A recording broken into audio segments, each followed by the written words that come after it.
This guitar that you're playing right here is been a long-time favorite of yours, right? Yes, the guitar I'm holding, not quite playing, I will be playing it later, is 72987-537. Started life as a wine red Les Paul Deluxe. I bought it when I was 15, and I had ordered a gold Les Paul Standard, but it was Belfast in the 1970s. And you got what you got. And I waited many, many months just to get this. So, and as we were talking last night, big Thin Lizzy fan, and at the time Scott Gorham from Thin Lizzy was playing a Les Paul Deluxe. So my logic was, I was 15, I was impatient, and if it was good enough for Scott Gorham, it was good enough for me. So I took it home, and I took sandpaper to it that night, because Rory Gallagher was my first real guitar hero. So ever since then, I have an aversion to shiny new guitars. So, and I wasn't crazy about the wine red color anyway, so I took sandpaper to it, I buffed it down, and then several months after that, I took it to a guy who did guitar repairs in Belfast, and he painted it this color for me, and we put the brass nut and the brass plate and put humbuckers in it. I changed all the hardware, every aspect of the guitar, jumbo frets. I think these are Schaller machine heads. Yeah, I can never tell. But everything about, the only thing that's original about this guitar is the wood.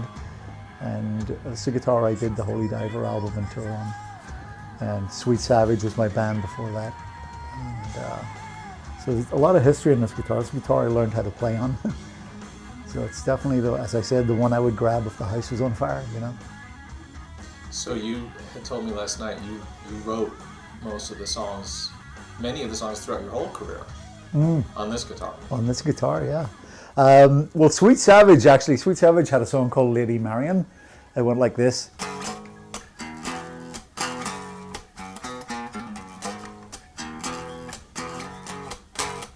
And I played it when we were writing the Holy Diver album. I played it for Vinny and Jimmy one night, and Vinny said, "Oh, we've got to make it swing more." So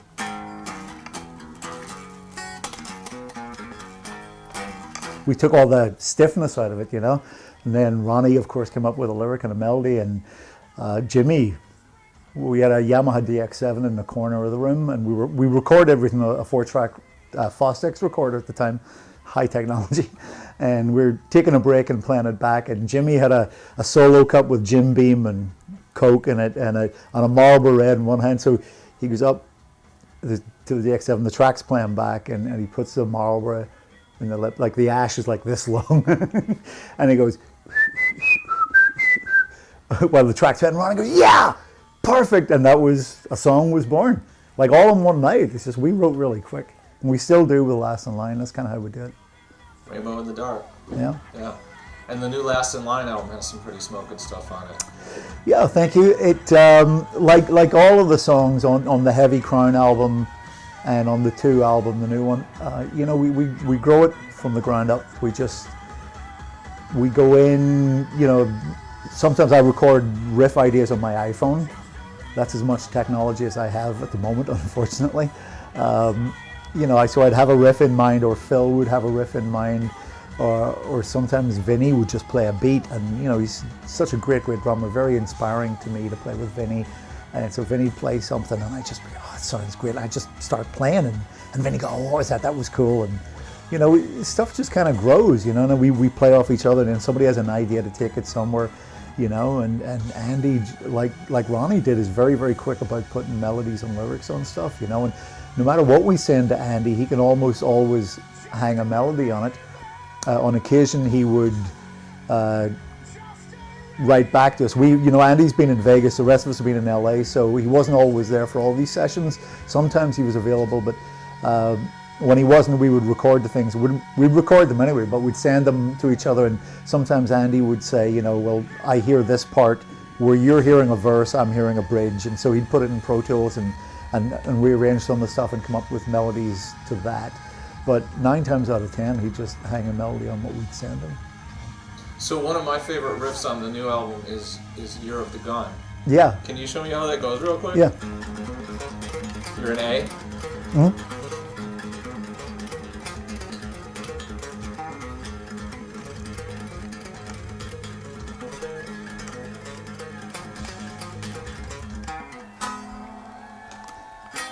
Oh, that doesn't sound good.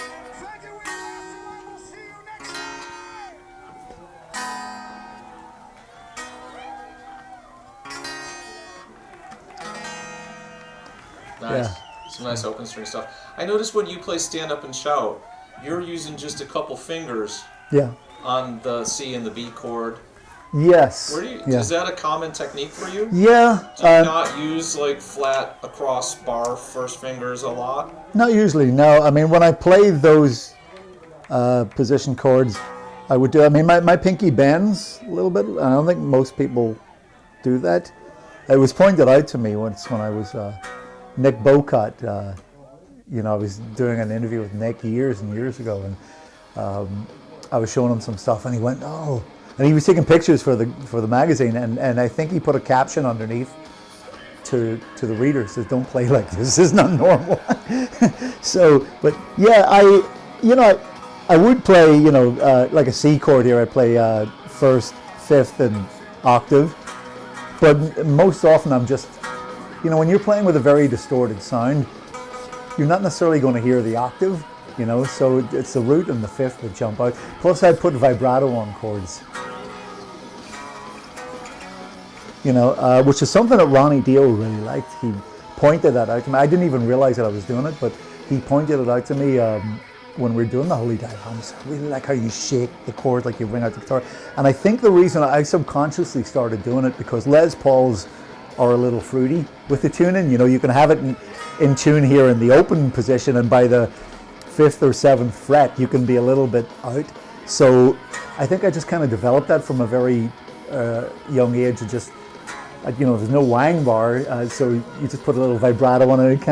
It gives it that chorusing effect. Or like when I was in the 80s, when I was playing vibrato guitars, the Andersons and the Jacks, the Charvels and stuff, I'd be putting a little bit of soft vibrato, as opposed to doing that. But that's how I play a Les Paul, and now it's so ingrained in my playing, I can't not do it. That and pinch harmonics, I just can't stop. It's my downfall. So you see, Scott Gorham uses the Access Yes. guitar with the tremolo. Yeah. I've given him a lot of shit about that. Have you? Yeah, I said, "What are you doing playing a girl's Les Paul? Come on!" It's like, not only is it chambered, but it's got a Floyd. And I said, "No, that's 2 strikes right there, dude. That's just get a Strat, just play a hot rod Strat. Don't sully the Les Paul like that." So Gibson put out 2018 a signature model guitar of yours. Yes. Now that was based on a different Les Paul than this one.